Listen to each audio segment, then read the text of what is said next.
Salut les joueurs! Si je vous dis que toute technologie suffisamment avancée est indiscernable de la magie. Bon, vous le savez, c'est pas de moi, c'est de Arthur C. Clarke, mais c'est totalement vrai. Une commande vocale, on allume la lumière, c'est de la domotique, ça existe, et ça pourrait paraître aux yeux de nos presque contemporains d'il y a un siècle, totalement de la magie. Ou de la haute technologie, peut-être de la science. Oui, de la vraie science. En tout cas, moi, c'est la science fantasy que je vous propose de découvrir aujourd'hui. C'est un jeu qui s'appelle Lore and Legacy. C'est un jeu paru chez Empyreal. Et comme ce jeu ne me suffit pas, enfin si, il me suffit largement, mais ne me suffit pas actuellement, j'ai envie de goûter aussi à son extension, sa campagne, Planète Caravane. Et ce sont donc ces deux livres que je vous propose de découvrir.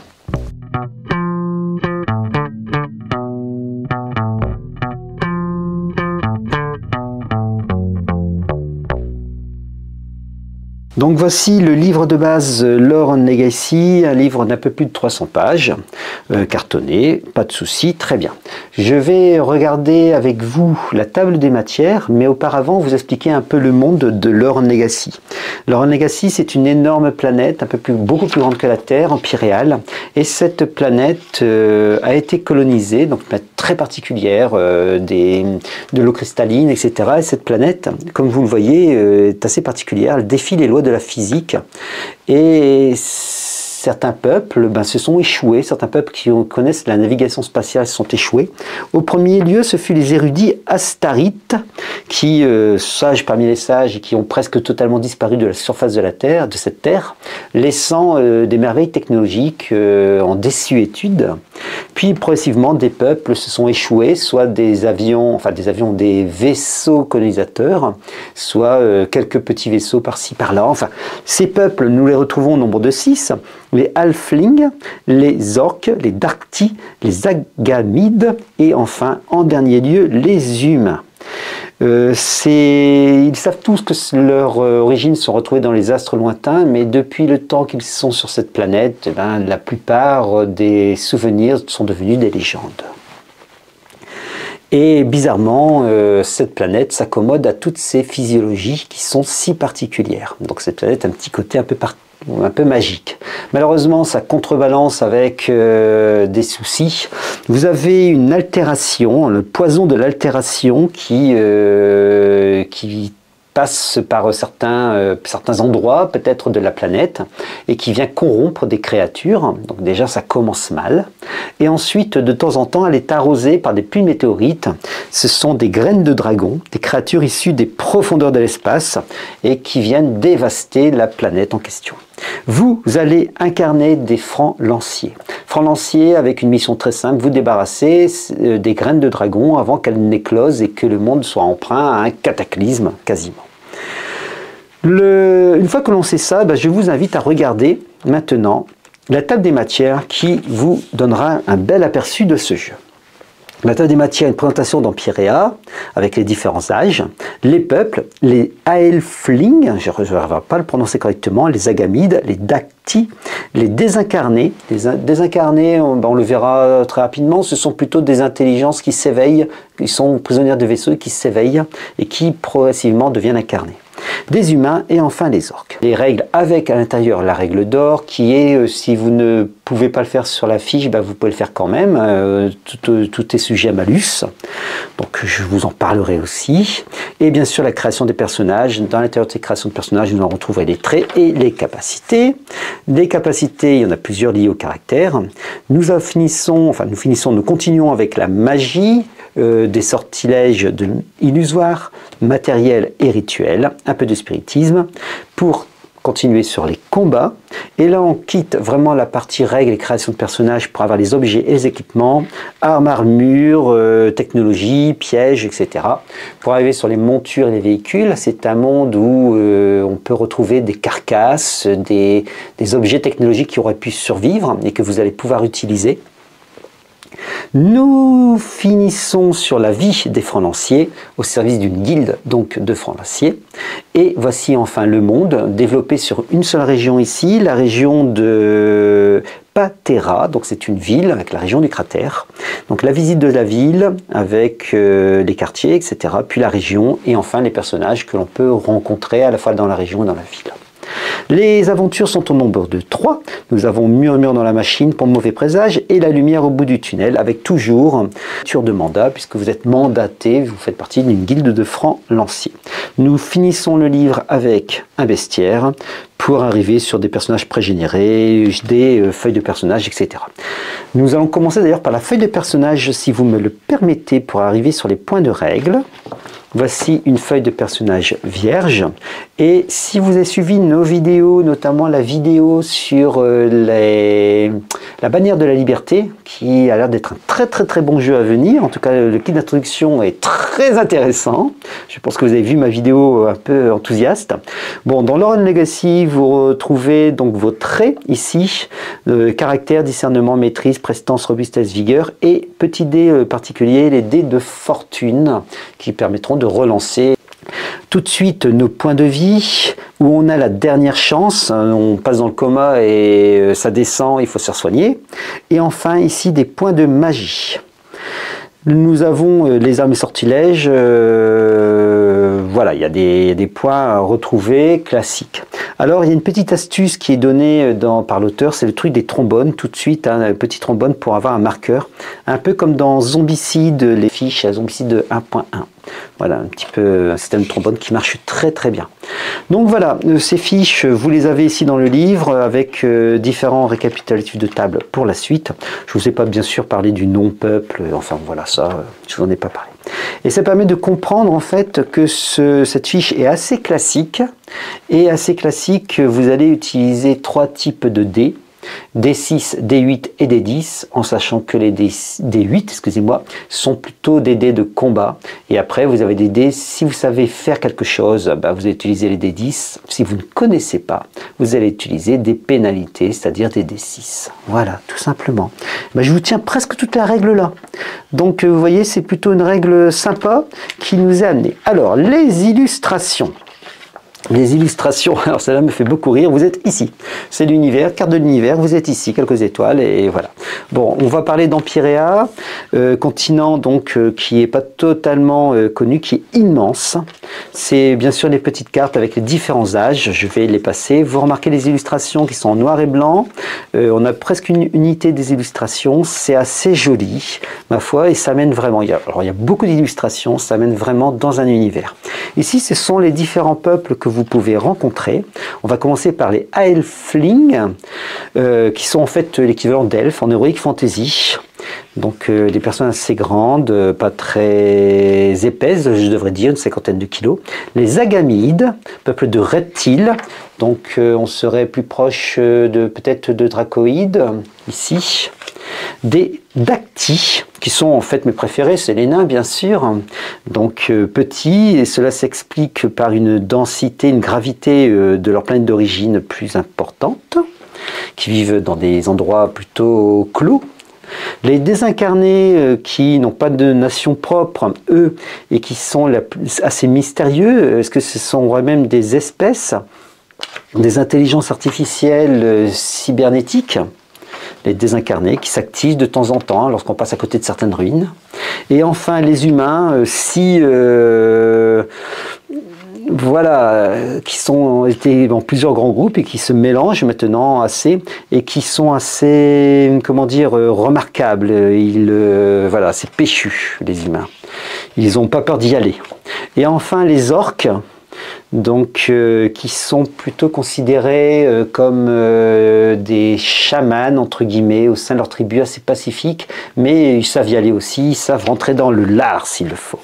Bon, les règles, vous les aurez comprises, je vous les ai données rapidement, hein, le D10, le D6 et le D8, et puis nos attributs, nous avons vu la table, donc ça permet de comprendre que nous avons un jeu avec des systèmes un peu à l'ancienne, et qui fonctionne très bien par contre, très bien. Donc facile à prendre en main.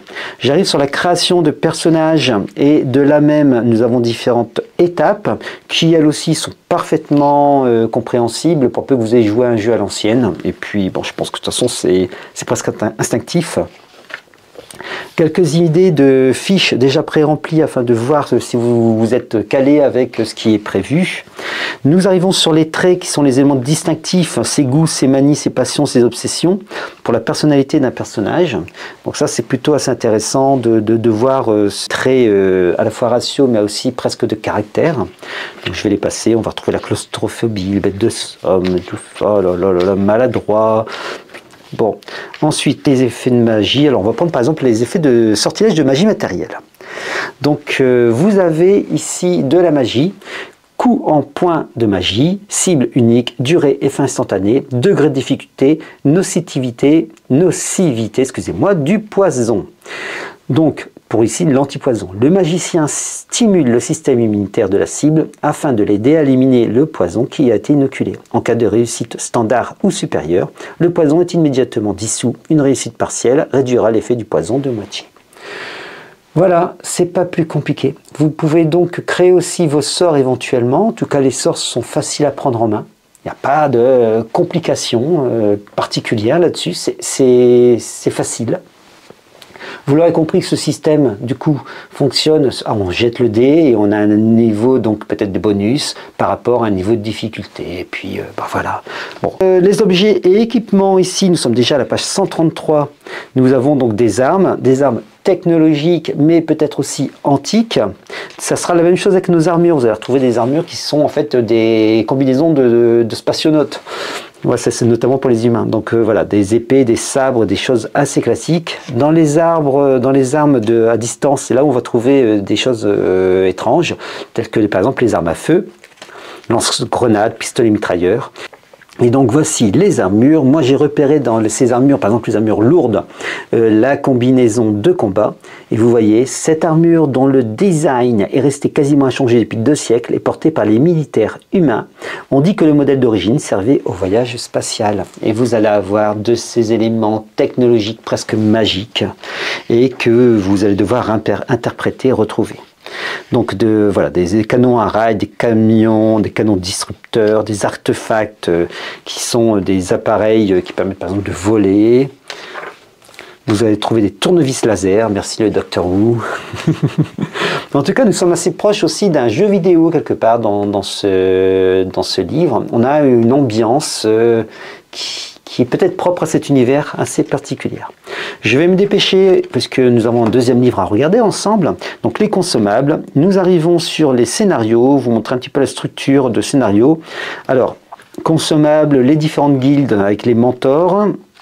Ok, les territoires, et bon, on va arriver sur les scénarios, acte 3, voilà, mauvais présage par exemple. Si on prend le scénario mauvais présage, vous allez avoir un mandat, et ici, ce sont des scénarios qui sont plutôt assez classiques, qui vont vous permettre de prendre en main le jeu. Vous avez une caravane, ça tombe bien, on en parlera, c'est la transition quasiment avec plein de caravanes. Nous avons une caravane, et nous allons pouvoir voyager, aller plus loin, et découvrir que rien n'est simple. Nous sommes ici dans un monde donc de donjons, avec un générateur de fréquences subliminales. Nous avons un ermite astarite, donc la première race, les sages parmi les sages. Et vous allez découvrir, je ne vous spoil pas, je sais que ce n'est qu'un seul scénario, vous allez découvrir un appareil qui va envoyer un signal étrange dans l'espace. Et mon Dieu, que se passera-t-il par la suite? Donc vous voyez, il y a des plans. Un format A4 aurait été vraiment plus sympathique. Des plans, et à chaque fois, vous l'avez remarqué pour ce mini feuilletage, à chaque fois, vous allez avoir des illustrations quasiment sur chacune des pages. Et ça, c'est une très très belle prouesse. Bon, là, c'est le bestiaire, créatures et adversaires. On termine donc quasiment sur le bestiaire avec quelques fiches de personnages pré-tirés, pré-générés. Et nous en avons fini avec le livre Lore and Legacy. La planète caravane, et là je vais râler encore et toujours. Il y a Atlas et campagne pour Lore and Legacy. Mais pourquoi? Mais non, l'Atlas c'est le monde bien développé. Bah alors pourquoi l'avoir fait en 2? Mais c'était même pas dérangeant. Là le livre est immense, épais, en 2 tomes, et ça aurait été tellement mieux. L'Atlas, la géographie, d'autant plus que l'auteur, on sent le passionné qui sait faire en plus. Donc mais pourquoi en 2 tomes? Je trouve que c'est gâché. Oui. Non, vous allez regarder la table des matières.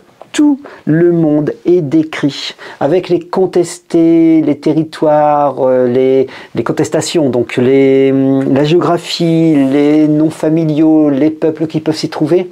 Mais c'est génial. Ça y est, on est dans un monde de campagne. Et là, on découvre des mystères, des secrets. Le monde est vaste. Super.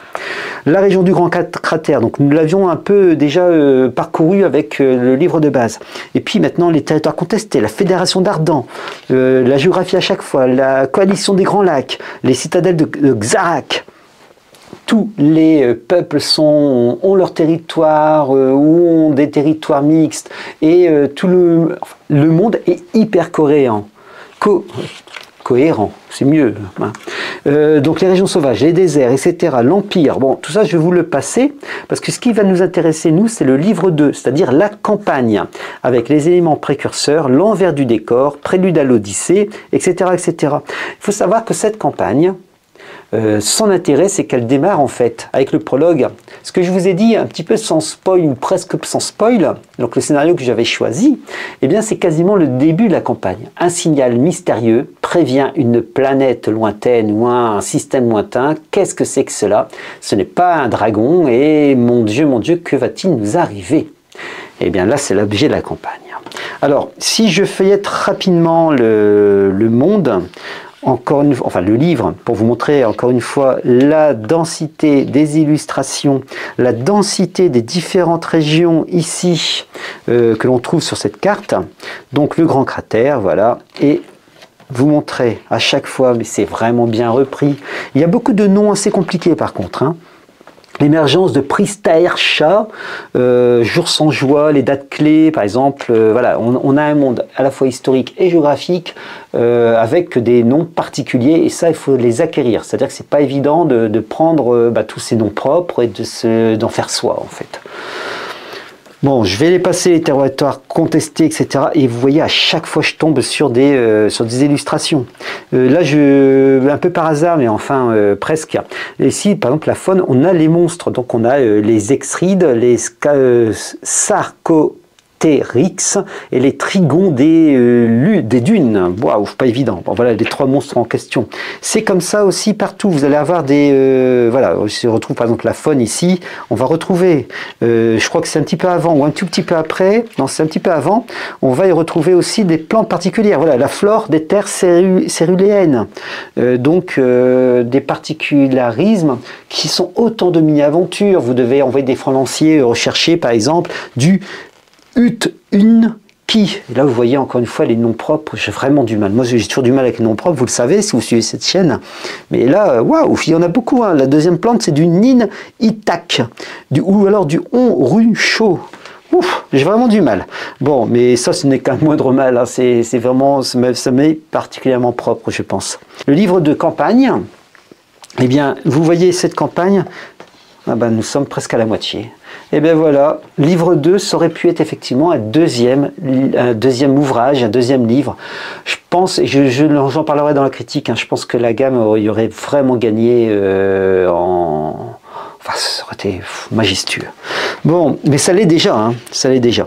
Donc, des éléments précurseurs pour nous envoyer sur Prélude à l'Odyssée. À chaque fois, de très belles illustrations. Alors rentrons quand même dans cette campagne sans la spoiler, je ne voudrais pas surtout vous déflorer le plaisir de celle-ci. Il faut savoir qu'il y a des éléments précurseurs, c'est-à-dire comme je vous l'ai dit, donc 2 scénarios dans Lore & Legacy qui sont obligatoires en prologue à cette campagne. C'est donc le mauvais présage et la lumière au bout du tunnel. Et vous avez aussi d'autres aventures qui sont parues dans une revue qui s'appelle L'écho éthérique, une revue donc éditée toujours chez Empyréal avec des scénarios complémentaires pour Lore & Legacy. Donc il y a l'écho éthérique numéro 5 et numéro 9 dans lequel vous allez trouver des scénarios assez intéressants. Ce sont des prologues qui permettent de mettre en place tout doucement la campagne. On peut s'en passer. Hein, le livre peut parfaitement être joué sans. Dans la vue d'ensemble, on sait que cette campagne, elle est divisée en 4 parties avec un rythme propre et une trame qui va donner peut-être un moment d'investigation, un moment plutôt de combat, etc. La longueur de la campagne, il y a une dizaine, 10-12 aventures à l'intérieur, donc qui sont à découper et à insérer à l'intérieur de petites péripéties, de petits moments. Je pense que 12 séances, c'est pas tout à fait ça, hein. Je pense qu'il y en aura un peu plus. Comptez quand même, donc à raison d'une séance toutes les semaines, comptez une demi-année. Je pense qu'il y en a pour les 3/4 d'une année en fait à jouer. Donc une belle saison, on commence en septembre, une grosse saison de jeux de JDR, quoi, de septembre à juin en club. Il n'y a aucun souci. Donc vous en avez pour l'année. Alors donc là il y a les tableaux avec les dénouements, je vous cache ça tout de suite. Voilà, vous voyez, je vous feuillette, et donc je prends à la fin pour feuilleter. Je vous feuillette cette campagne, vous montrez qu'il y a à chaque fois, comme d'habitude maintenant, des illustrations à chaque page ou pas loin. Vous avez des tableaux, des cartes, tout ce qu'il faut. La prise en main, elle est plutôt assez simple, mais ça nous sous-entend de la part du MJ d'avoir relu un petit peu la géographie de ce monde. C'est une campagne qui permet d'appréhender le monde. C'est vraiment extraordinaire. Alors attention, là aussi, il y a aussi des énigmes avec des écritures particulières, des traits linguistiques. Ouais, c'est pour vous dire à quel point le jeu est parfaitement complet. Voilà, c'est là-dessus qu'on se termine avec ce petit regret. Bon, on en parlera dans la critique. Mais alors maintenant, que penser de ce jeu? Alors le format A5 ne rend pas forcément hommage à ce jeu, je déteste ce format décidément, il ne le rend pas forcément hommage, l'écriture est juste limite pour être bien, pour être lisible. Alors effectivement, c'est quelqu'un qui adore les écritures assez grandes qui vous le dit, juste bien pour être lisible, donc grosse critique là-dessus. Cependant, l'univers est très dense, très intéressant. L'exploitation de celui-ci, on sent que l'auteur il adore cet univers. On sent un plaisir manifeste à vivre, à créer, à envoyer des choses dans cet univers. Alors il y a beaucoup de noms et ça rend les choses un peu compliquées, en tout cas lorsqu'on parcourt le livre, mais je pense qu'autour de la table de jeu arrive progressivement en fait cette densité et cette on se l'approprie en fait cet univers. Et ça, je pense que ça doit vraiment fonctionner. Donc c'est un jeu qui se joue en campagne, même si effectivement le système de franc lancier permettrait de pouvoir jouer en one shot. Mais non, c'est vraiment la densité.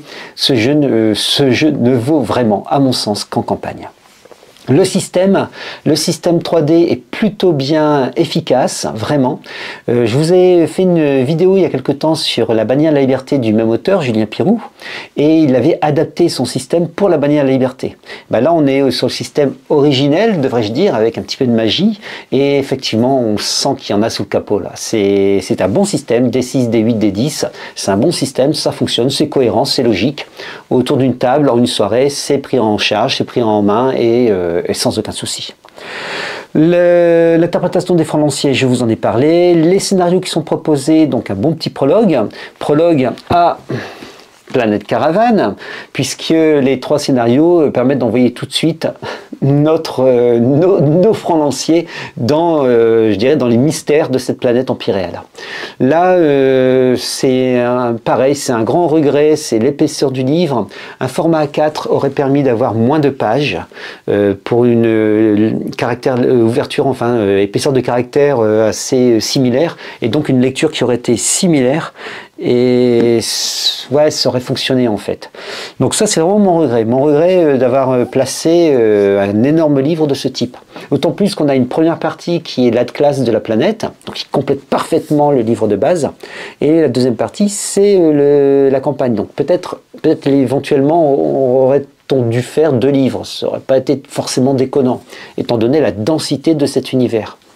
Dernier point, et pas des moindres, ce sont les illustrations. À chaque fois, nous avons des illustrations noir et blanc, mais impeccables. On sent aussi un soin au niveau de l'illustration. Je ne sais pas quel est l'illustrateur. Je vais regarder rapidement. Ornement icône, donc illustration complémentaire. Oh là, il y a du monde. Oh là là là là, qu'il y a du monde. Il y a Ben Bachot, Pascal Blanchet, Fred Charve, etc. Bon, bref, il y a du monde en illustration. Et ben, c'est plutôt cohérent, c'est plutôt intéressant. La mini BD que l'on trouve à chaque fois, les cartes, les planches botaniques. Enfin, ouais, c'est vraiment complet. Ce livre est vraiment complet pour qui veut en savoir un peu plus sur Lore and Legacy. Alors, moi, je suis un peu collectionneur. Lorsque je prends les deux livres, j'aurais bien vu effectivement du A4, j'aurais bien vu effectivement peut-être même 3 livres. Ça ne m'aurait pas dérangé d'avoir trois beaux ouvrages pour cette gamme. Je ne sais pas s'il y a un écran de jeu. Je n'ai pas trouvé, alors peut-être que vous, dans les commentaires, vous allez pouvoir me dire s'il y a un écran de jeu. S'il n'y en a pas, ça serait vraiment, vraiment bien dommage. Et si même possible, non mais, ouais, enfin voilà, je râle sur ce format A4. Bon, il est temps, je tourne en rond maintenant, il est temps de se dire au revoir et à bientôt. Salut les joueurs!